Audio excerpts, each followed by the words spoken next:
Hare Krishna. My name is Radhika Pyari Devi Dasi, and in today's video, I'm going to discuss about the three miseries of material world. So before starting the video, I would take the blessings of my spiritual master and the Guru Parampara and Krishna himself, so that I can get the right words in my mouth to share with every one of you. And then from there, we will move forward.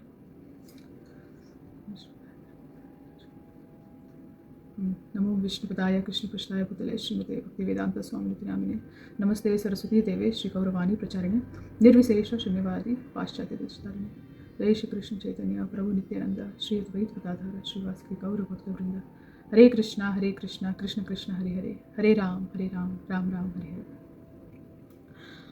Hare. So the reason why I chose this topic is because this is kind of a continuation after the topic of karma.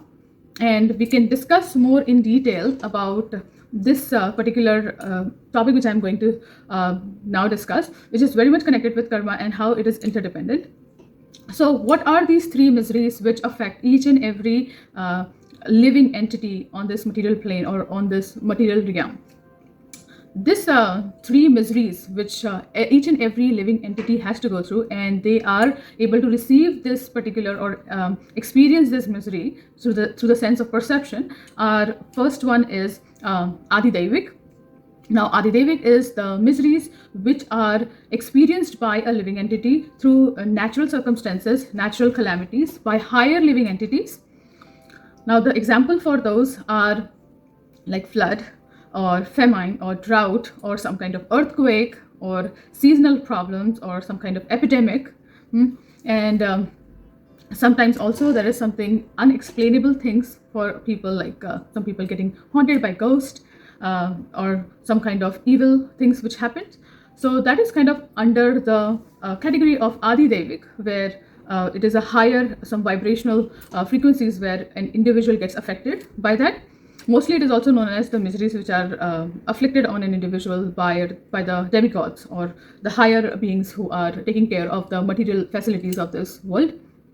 Now the second misery we'll talk about is Adi Bhautik. Now Adi Bhautik is the basic definition of Adi Bhautik is the miseries which are caused by other living entities. Now other living entities means any human beings, any animals, any insect, any kind of other living entity which is kind of in one-to-one contact with us. Or like, for example, if you are walking somewhere or doing something and someone gives you some kind of like hits you or says something or does something towards you, or a dog bites or an insect bites, and then we get some kind of problems because of that. So any kind of miseries which are caused by another living entities to us, whom we can actually experience like front to front basis, and we know that this person has caused us this, or this animal has caused us that, or that insect has caused us that, or anyone who causes this kind of troubles. Like some people have troubles at their workplace by their boss or by their co-worker, or in the family if there are disputes and there are issues between individuals. So that kind of miseries are called Adi Bhautik Dosha or miseries. And the third and one of the biggest miseries which is described is called as Adhyatmik misery. Now this Adhyatmik dosha, it is explained in the Shastras that this is the misery which affects the individual the most. Like Adi Bhautika and Adi Devika happens through something which is outside of us, like external. But Adhyatmik is something which is happening to us through our own body. And that is the misery which is pertaining to the mind and the body. Like suppose if we eat something, or we do certain kind of activity, or suppose we have exercised too much, or we have eaten too much, or we have done something irregular, and that causes a disarrangement in our body. So that is called an Adhyatmik. And because something happens with our metabolism, and then we go through some kind of diseases or something like that. So that is one thing which is pertaining to the body. Now pertaining to the mind is suppose an individual goes through, suppose there is a transaction happening, or suppose someone loses their family members. Okay, so there is a loss. So because of that loss, the person's mind get affected. There is depression, there is anxiety. So that is happening because of the misery which has caused on the mind through the circumstances. Or sometimes it is also like suppose someone says something to us which may not be a big thing, Some people are able to get over those things, and some people are just like lingering on to it. So this is like the disarrangement of the mind, which causes this kind of misery, and we are just completely thinking about those things, and it affects us. So this is actually the miseries which are pertaining to the mind. So now the adhyatmic dosha, which is called the miseries which are related to the mind and the body, that actually affects the person the most, is because anything whatever external is happening, either it is adi devik or adi bhautik, that affects a person's mental and physical state in certain ways, and then how much that person takes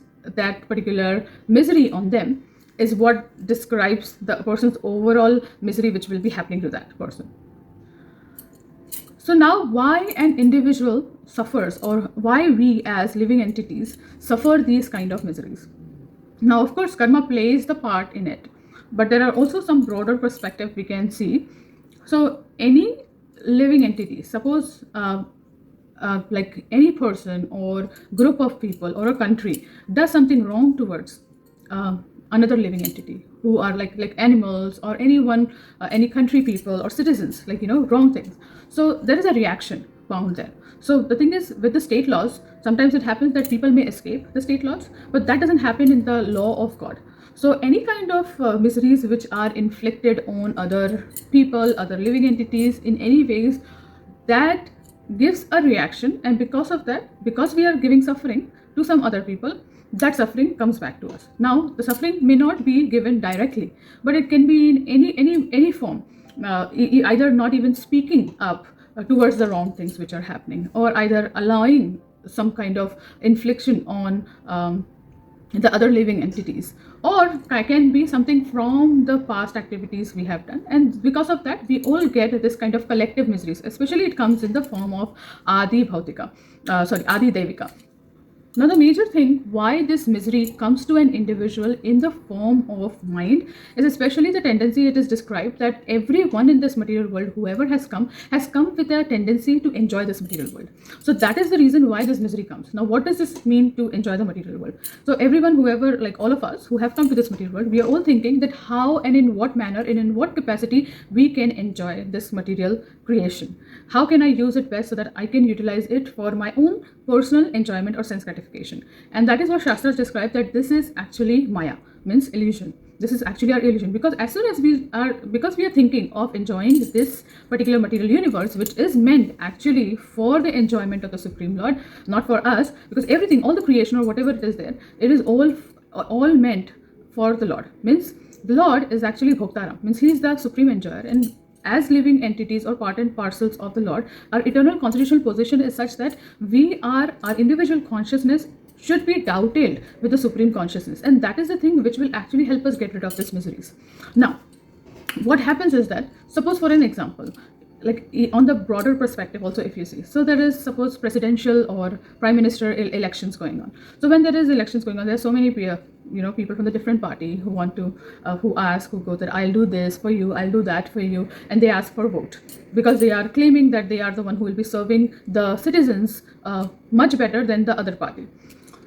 But the thing is, if you'll notice that once that elections goes out and then the party wins, then there is no sign of that person claiming to what that person was doing, just being supremely in that position to enjoy that person. In minor or major quantity, that happens. Now a president who may win an election, the mentality is that some way or the other the person wants to lord over that position, rule over someone. So that tendency actually comes from the inner tendency of the contaminated conditioning of the soul, thinking to lord it over the material nature. And this is the reason why we suffer, especially the adhyatmika dosha. Now adhyatmika dosha, in the sense, anything we do not get what we want, anything we are aspiring to get, where there is some selfish ulterior motive for us, in that course of action, when we are not able to do certain things, then we actually suffer.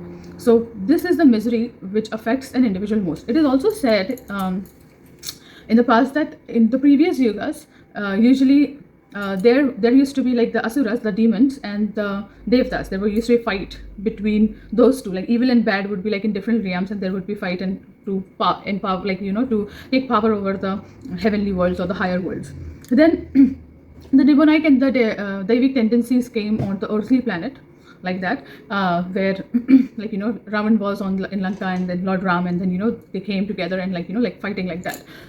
Then the demonic and the Devic qualities came together, like the fight happened within the same family, which was like the Mahabharata. Like, this is kind of a reference. I'm just trying to make you understand that how it happens. And now in Kali Yuga, what has happened is that everyone is fighting with the demon within themselves, the evil within themselves. The evil is so much inside of themselves through the external things what we are doing, watching, experiencing, or implicating ourselves into, that our own mind is actually affecting us. And that is why in this Kali Yuga especially, the activity of spiritual life or the practice of spiritual life is so important. We will get there. Before that, I will also explain something about based on these three types of miseries, there are also three different kinds of individual or living entities as well. So the first one which comes is the Adhyatmika. A person who is too much affected by the Adhyatmika consciousness is where a person self-identifies himself or herself as one with the body or the mind. So self-identification of oneself with respect to the mind and the body is kind of describes the Adhyatmika kind of like living entities. Then comes the Adi Bhautika, where an individual or a living entity self-identifies themselves with respect to other material products, like my car, my house, my this, my that. That is the kind of consciousness with which the individual surrounds themselves to. And the third kind of consciousness, which is like the Adi Devika, where the person self-identifies themselves as servant of the Lord. Now this last particular self-identification is somewhere the beginning of the purity of consciousness of an individual, which actually helps them to realize that they are servant of the Lord. That's why the Adidevika dosha, which a person goes through, is mostly through the demigods, like the natural disasters or whatever happens, is because the demigods are in charge of it. And demigods, they have still that identification. They know that they are working under the orders of the Supreme Lord. So that is kind of a beginning of the consciousness, purity of consciousness, where the person can actually elevate further. Now, all these miseries, whichever happens, they always happen through a sense of perception. So now what does that mean?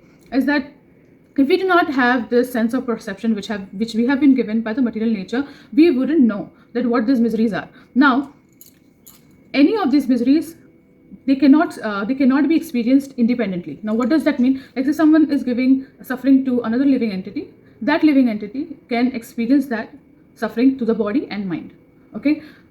Both the miseries, like the Adi Bhautika and the Adi Devika, whenever it is implicated on someone, the Adi Devika, the Adhyatmika automatically comes in, because that happens with the individual. So this three miseries cannot be experienced separately. That will always happen. Like, if Adi Bhautika happens, then we will be like, okay, my mind is affected. Oh, today I have a headache. I cannot talk. Like, like that. And then we will be thinking about, oh, why I'm going through like this? Why is this destiny doing like that? So that can be understood when when we understand that these three miseries are kind of interdependent on each other. Now, how? Like, we'll talk about an example which Srila Prabhupada very nicely talks about. Is that suppose like we have been given eyes, and there is, because of this eyes, we are able to perceive or we are able to see the sunshine. Okay, now there is no meaning to this eyes if there is no sunshine, because everything will be dark and we cannot really see if there is no, I mean, not talking about the lights, the external or the artificial lights, but if there is no sunshine, then everything will be dark and nothing can be perceived. Okay, now there is no meaning to the sunshine if there are no eyes. If there is no eyes, and then what is the meaning of actually, how would someone even experience the sunshine? So because we have this body, we are able to experience, or because we have this eyes, we are able to experience the sunshine. That is why, because the sun controls the power of our vision, we are able to experience the sunshine. So both the element, like our eyes, the sense of perception, and the sunlight or the sunshine, they both are interrelated, interdependent. Either the absence of any one of it is not going to give us the true experience which we are experiencing right now. So talking about now all these three miseries and talking about how they are experienced through the sense of perception, now we will talk about knowing that why we go through these miseries, what is the solution to actually come out of these miseries. Now these miseries are experienced by individual because of one's forgetfulness of their original or their original constitutional position of God consciousness. Now, the tendency because of which we came here is lording it over the material nature, and because we came here to lord it over the material nature, we are experiencing miseries, because we are trying to control someone else or getting controlled by our own senses, because somewhere or the other this mentality of ours that we are lording is not happening. Actually, we are serving someone or the other. Either a person is serving the country, society, family, or the lover, or parents, or something or the other. And if someone will say that I'm not serving anyone, that is not true, because if they are not serving anyone, they are serving their senses, and they are serving their senses, and we all are serving our senses in one sense. So what to do and how to actually try to revive our Krishna consciousness or God consciousness. So in order to come out of this misery, the main thing is for a soul to revive or to reinstate our constitutional position, to understand that this suffering is happening on us is because we want to lord it over the material nature. And in order to come out from that cycle, we have to revive our original God consciousness or Krishna consciousness. So what happens is that as our individual consciousness, we all have a thought process or doing something. We want to do some kind of activity. So when this original individual consciousness is in align or is doubted towards the supreme consciousness, where everyone is working together so that they can serve towards the one common goal, then this misery end. Knowing one's constitutional position, knowing and understanding that no matter how much we try to lord it over the material nature, it's not going to happen. The more we try to enjoy independently, the more the suffering will happen. So doubting our consciousness in the service of the Lord. In the service of the Lord, the main thing is in this particular age, which has been given us as a solution, is the chanting of the holy names of the Lord.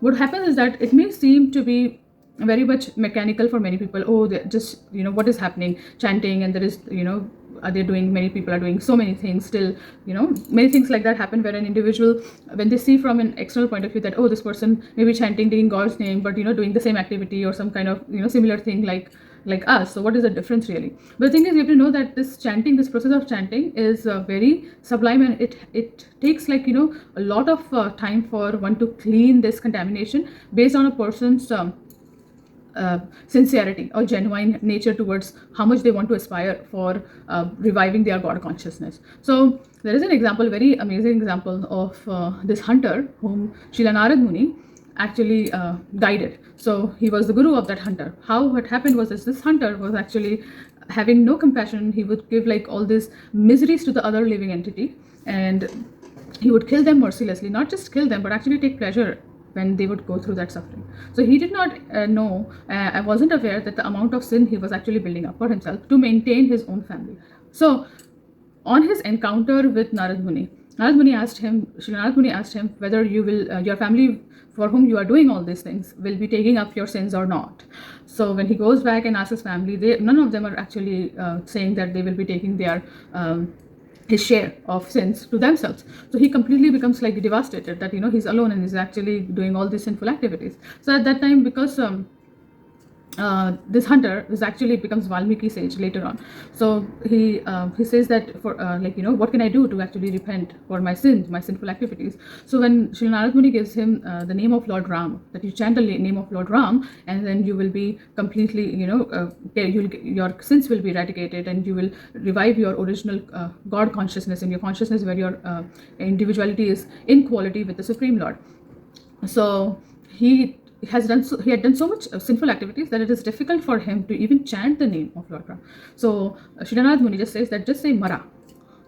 So this hunter just keeps on saying Mara, Mara, Mara, Mara, Mara, Mara. So when even if you chant Mara, Mara, Mara, Mara, Mara, what happens is that automatically it becomes Ram, Ram, Ram, Ram. So he was just continuously chanting Ram, Ram, Ram, Ram, Ram. That chanting of the holy name, the transcendental name of Sri Hari, that vibration is so strong that it removed all those impurities from the heart of that individual, of the hunter. And that sage actually, that hunter actually became Sage Valmiki. He's the one who wrote Ramayana, or who had the Trikaldrashti, he could actually envision what was going to happen and everything. So that is the power of the holy name. That is the power of the spirituality, of where God or Krishna is made the center of our lives. And when we keep on chanting these holy names, what happens is that surely those tendencies will be there initially, but also there will be an awareness that, oh, what am I trying to do? We will check up on ourselves, and we will know that, okay, like, some people I know that they used to be like complete like meat eaters, and they were suggested to chant the holy names. So what happens with the chanting of the holy names? There's 4 regulative principles also which we talk about, especially the first one, which is the compassion part. With this compassion part, automatically the heart becomes so soft. The contamination of the heart is removed so amazingly that a person automatically leaves eating meat or any kind of things which are actually not good for the spiritual life. Why? Is because the chanting of the holy names is actually cleans the heart, develops this compassion towards other living entity, and that just starts first from the gross level, and then slowly it happens on the subtle level. Initially, these kind of tendencies do exist, and then slowly when the chanting is perfected in an individual, even though if it is done imperfectly, the chanting, still it is cleaning somewhere our heart. But when the chanting actually improves, and the sincerity, and when the holy names, when it enters the heart, then it starts doing its magic subtly as well.